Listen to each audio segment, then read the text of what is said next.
ఈ పొద్దు 4వ తాకిరాదు కదరా, ఈ పొద్దు 4వ తాకిరాదుకు మా కొడుకు వచ్చింది ఒకడు కుమారు చెన్నై నుంచి వచ్చింది అయ్యా రంజాన్ కోసం. ఈ పొద్దు మా పక్కన కొడుకు ఎట్లా తెచ్చేవారు అయిపోద్దు పోయింది బోర్డుకి. మాషల్లా రేపా మా మామ చూడు చించి అరేస్తారు వేసే మసాలాలు బొరుగులేకి. వద్దు మామ ఇబ్బంది పడతాడు. ఈ పొద్దు నేనైతే లేను, ఇప్పుడే వచ్చినా.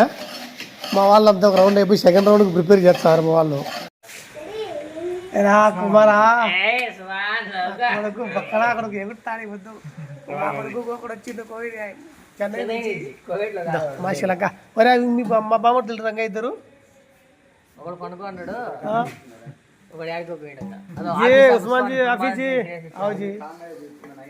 నువ్వేమో పశువుడికి వేసినావు వాళ్ళని పిలుస్తాను. 2 రోజులు గమ్మున ఉంటే ఏం బాగుండకపోయినాయా వాళ్ళని రాకుండా నువ్వు అక్కరో